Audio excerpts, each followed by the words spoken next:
Hello दोस्तों, नमस्कार। स्वागत है आप सभी का। दोस्तों, उम्मीद करता हूँ आप सभी अच्छे होंगे और आप लोगों की प्रिपरेशन जो है आप लोगों के हिसाब से चल रही होगी। दोस्तों, आज मैं आपको रीजनिंग के टॉपिक के कुछ क्वेश्चनों को करवाऊँगा और ये क्वेश्चन जो होंगे क्लर्क लेवल के क्वेश्चन होंगे और प्रीलिम्स लेवल के क्वेश्चन होंगे। तो चलिए दोस्तों, बिना किसी देरी के शुरुआत करते हैं। और दोस्तों, वीडियो को शुरू करने से पहले आप वीडियो को लाइक कर लीजिए और चैनल पर नए हों तो एक बार चैनल को सब्सक्राइब कर लीजिए। चलिए दोस्तों, बिना किसी देरी के शुरुआत करते हैं। तो ये पहला क्वेश्चन है। आप लोग वीडियो को पॉज करके एक बार बनाने की कोशिश करिए। उम्मीद करता हूँ दोस्तों आप लोगों ने वीडियो को पॉज करके बनाने की कोशिश की होगी। इसको सेट कर लेता हूँ और फिर आगे, ताकि आप लोगों को सही से दिखाई पड़े और आगे कंटिन्यू करते हैं। चलिए दोस्तों, ये एक पजल है। 8% ABCDG seat in 2 parallel row first and row second, 4% seat first and 4% seat in row 2। दोस्तों, ये पैरेलल रो का पजल है और पैरेलल रो का सीटिंग अरेंजमेंट है। तो दोस्तों, जैसा आप लोग जानते हैं, ये जो ऊपर का पोर्शन दिया होता है इसे हमें स्किम करके जल्दी जल्दी पढ़ना होता है और सिर्फ मेन मोटिव होता है क्वेश्चन को समझना। तो दोस्तों, इसमें ये कह रहा है कि दो पैरेलल है, रो 1 और रो 2। पैरेलल रो है, रो 1 रो 2, और जिसमें एक में 4% और एक में 4%, मतलब टोटल 8% बैठे हुए हैं। फर्स्ट फेज साउथ, और जो फर्स्ट रो का है वो साउथ की तरफ देख रहा है और जो सेकंड है वो नॉर्थ की तरफ देख रहा है। Opposite to percent row second row north, और दोनों में जो व्यक्ति बैठे हुए हैं वो अपोजिट हैं। तो चलिए दोस्तों, बिना किसी देरी के, जब पैरेलल रो का क्वेश्चन होता है तो फटाक से हम रो बना लेते हैं।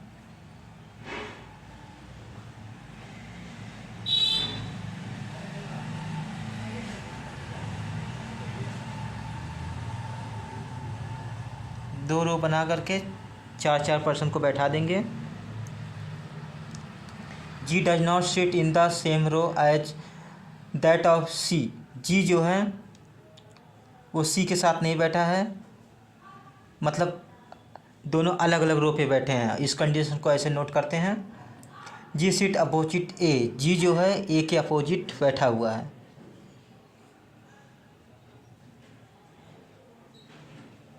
H does not sit the row 1। H जो है, इसका मतलब रो 1 पे अगर नहीं बैठा है तो H जो है रो 2 पे बैठा हुआ है।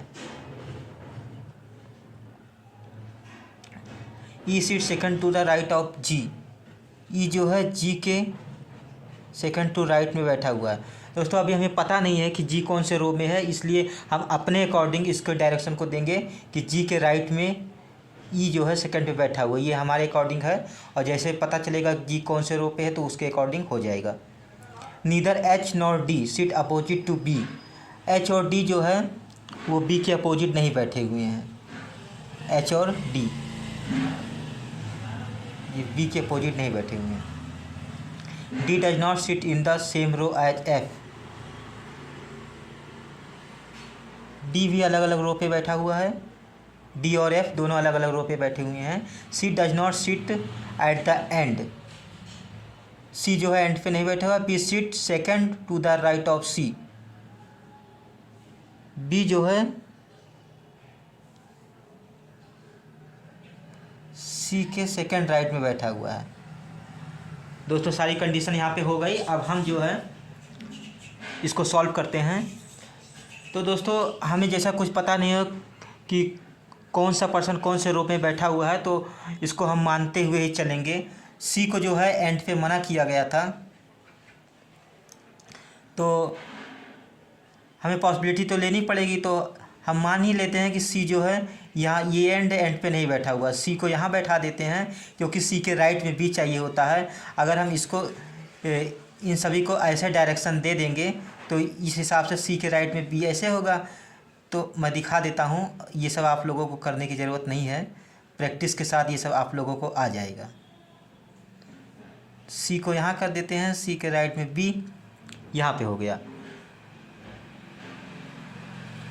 और दोस्तों यहाँ पे क्या है कि जो उसने पहले बोला था कि person of row first seat opposite to row first is to the north of row second. तो इसके कहने का मतलब ये था कि जो सेकेंड है उसके नॉर्थ में फर्स्ट रो होगा, मतलब पहला वाला फर्स्ट होगा और वो दक्षिण को देख रहा होगा, और दूसरा वाला जो सेकेंड होगा वो उत्तर को देख रहा होगा। इसके कहने का मतलब यही था। हम ऐसे ही मान के चल रहे हैं और बना रहे हैं।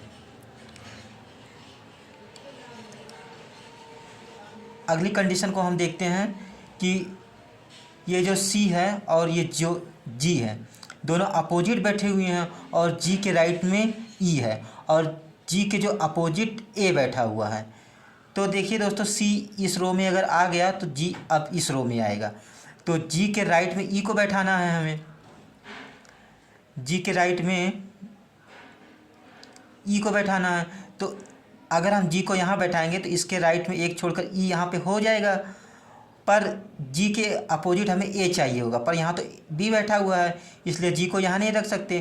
तो एक स्थान और खिसकाएंगे तो जी को यहाँ करेंगे तो जी के राइट में ई हो जाएगा। तो जी को यहाँ बैठाते हैं, जी के राइट में, क्योंकि ये नीचे देख रहा है तो इसका राइट इधर होगा, तो इसके राइट में ई हो जाएगा, और जी के अपोजिट ए बैठा हुआ है तो यहाँ पे ए हो गया। दोस्तों ये कंडीशन हमारी हो गई, ये कंडीशन हमारी हो गई, और ये भी हो गई। जो बी है, बी के अपोजिट में एच और डी नहीं होना चाहिए। तो देखिए दोस्तों, यहाँ पे बी है तो इसके अपोजिट एच और डी नहीं होगा। जब एच और डी में से दोनों से यहाँ पर कोई नहीं आएगा तो इसका मतलब ये हो गया कि डी और एच दोनों यहीं पर आएंगे। जब डी और एच दोनों यहाँ पे आएंगे तो एक ही पर्सन बचा हुआ है जो एफ़ था हमारा, तो एफ़ को यहाँ रख देते हैं, उसके लिए यही जगह बच रही है। अब जब एफ़ को यहाँ रख दिए हम तो एफ़ और डी ये दोनों अपोजिट रो में होने चाहिए, मतलब एफ़ जिसमें उसमें डी नहीं होगा। जब डी इसमें नहीं होगा तो डी को यहाँ रख देंगे, और एक पर्सन बच गया था एच को यहाँ रख देंगे। तो दोस्तों इस तरह से ये हमारा अरेंजमेंट बन गया। पर यहाँ पे क्या बोला गया था कि एच जो है वो सेकंड पे होना चाहिए, सेकंड रो पे, पर यहाँ पे एच तो फर्स्ट पे आ गया। तो जब एच पे फर्स्ट पे आ गया तो दोस्तों यहाँ पे हमें कुछ करना नहीं है, ये हमारा अरेंजमेंट एकदम सही बना हुआ है। पर ये जो एच फर्स्ट पे आ गया, एच को सेकंड पे आना चाहिए था। इसके लिए हम क्या करेंगे कि इसको पलट देंगे। पलटने का मतलब ये है कि जो फर्स्ट रो था उसको सेकंड बना देंगे, और जो सेकंड था उसको फर्स्ट कर देंगे, बस, और कुछ भी नहीं करना है हमें। इस तरह से हमारा जो आंसर रहेगा वो एकदम सही रहेगा। चाहे आप इसको पलट कर देख लीजिए, चाहे पलट कर आप बना ही लीजिए, आप बना लेंगे तब भी वैसा ही रहेगा, इसमें कुछ गलत नहीं है। इस तरह से हमारा क्वेश्चन दोस्तों सॉल्व हो गया। चलिए इसका आंसर देख लेते हैं।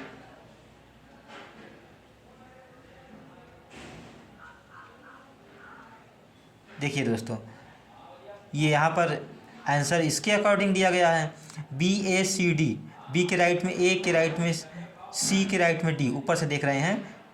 तो देखिए अगर हम इसको यहाँ पर रख देंगे, इसको पलट देंगे तो इसके आएगा बी ए सी डी आ गया दोस्तों। जैसा कि अगर इसको ऊपर रखते हैं तब ऐसे पलट देंगे अगर, तो ये आ जाएगा बी के, देखिए लेफ्ट में है, मैंने राइट बोल दिया। और एफ जी एच, देखिए एफ जी एच, तो ये बिल्कुल सही आया है, सिर्फ इसको पलट कर देखने की ज़रूरत है बस। चलिए दोस्तों एक क्वेश्चन और कर लेते हैं, और उसको करने से पहले हमेशा की तरह पॉज करके आप बनाने की कोशिश करिए।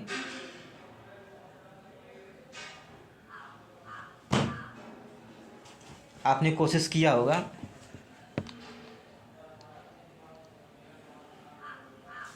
दोस्तों इसमें कह रहा है 5% have different number of Facebook follower, only 1% has more followers than H K has less follower than H. ये दोस्तों आर्डर एंड रैंकिंग का क्वेश्चन है, ये मिसलिनियस का टॉपिक है। तो इसको इस हिसाब से दिखाते हैं ताकि आप लोगों को भी दिखे। 5% have different number of Facebook followers, only 1% has more followers than H. तो ये ऑर्डर एंड रैंकिंग का क्वेश्चन है, तो इसके लिए हम 5% ही बोला गया है, तो इसलिए 5% को बना लेंगे और जैसा जैसा वो कहता जाएगा वैसा वैसा हम करते जाएंगे। ये ब्लर हो रहा है थोड़ा, हाँ अब सही है। 5% have different number of Facebook followers, only 1% has more followers than H. इसके कहने का मतलब है एच से सिर्फ एक ही पर्सन अधिक फॉलोअर्स हैं उसके, एच से एक ही पर्सन के अधिक फॉलोअर्स हैं, तो इसका मतलब एच चौथे स्थान पर आ जाएगा, चौथा रैंक हो जाएगा उसका, और उससे एक ही ज़्यादा है तो 5 एक ही ज़्यादा है उससे, उसके नीचे सब होंगे। इसका मतलब ये है। K has less follower than H. K जो है एच से नीचे है, मतलब कम है, but more follower than G. H के नीचे के होगा और ये जी के ऊपर होगा, इसके कहने का मतलब ये है। G who does not have the least number of followers. इसका मतलब जी सबसे कम, जी के फॉलोअर्स सबसे कम नहीं है, तो इसका मतलब जी 1 पर नहीं होगा, तो जब जी 1 पर नहीं होगा तो जी को यहाँ रख देते हैं, और जी से अधिक के है तो के एच के नीचे भी है तो के यहाँ हो जाएगा। ये दोस्तों बहुत ही आसान क्वेश्चन है। The one who has the list number of followers has 6 K followers. तो जो सबसे कम है उसके 6 के फॉलोअर्स हैं। J has more follower than I. H has 10 K followers, H के 10 के फॉलोअर्स हैं, और जे जो है आई से अधिक है, तो 2 ही स्थान बच रहा है, तो यहाँ पर आई कर देंगे, यहाँ पर जे कर देंगे। दोस्तों इस तरह से ये हमारा ऑर्डर एंड रैंकिंग का क्वेश्चन था, ये सॉल्व हो गया। अब इसके क्वेश्चन को देख लेते हैं। देखिए दोस्तों, इसका पहला क्वेश्चन है,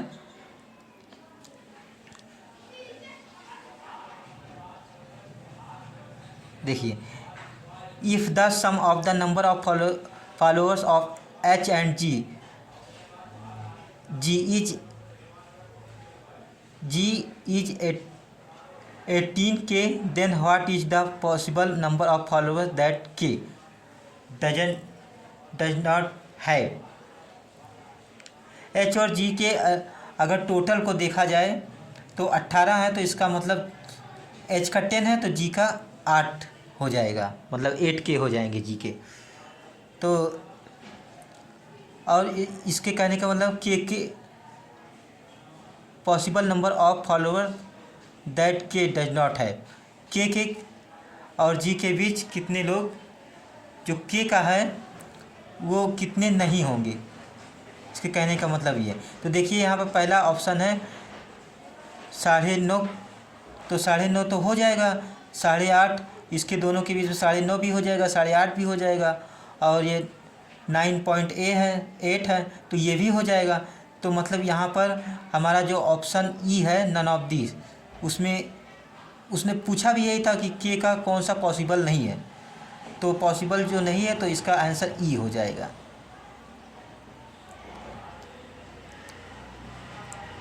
अगला क्वेश्चन देख देते हैं। What is the possible number of followers J has. तो जे के जो पॉसिबल नंबर है फॉलोअर के वो क्या होगा, यही पूछ रहा है। तो देखिए जे का जो है वो एच से अधिक होना चाहिए, मतलब कहने का मतलब 10K से अधिक होना चाहिए, तो 9K नहीं हो सकता, 7K, और ये 15K है तो यही 15K ही हो जाएगा। इसका आंसर सी हो जाएगा। दोस्तों ये ई था, ये सी है।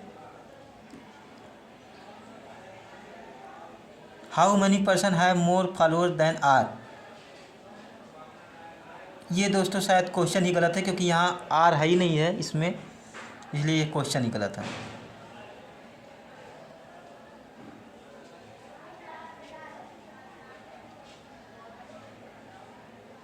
देखिए तो हमारा आंसर एकदम सही आया था यहाँ पर, और ये जो पहला था वो ई आ रहा है और दूसरा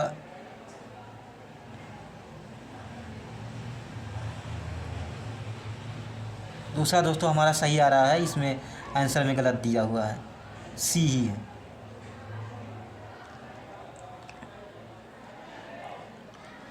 चलिए दोस्तों, ये इसके जो इस पीडीएफ के जो आगे के क्वेश्चन है वो मैं आप लोगों को अगले वीडियो में करवाऊंगा। तब तक के लिए दोस्तों आप करते रहिए, क्योंकि वीडियो ज़्यादा लंबी हो जा रही है। आप लोग कोशिश करिएगा, इसको होमवर्क के तौर पर ही ले लीजिए।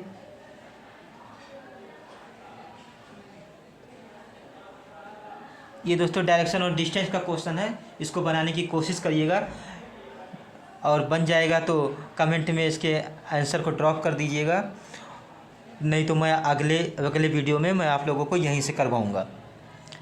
चलिए दोस्तों, धन्यवाद। मिलते हैं अब धन्यवाद दोस्तों।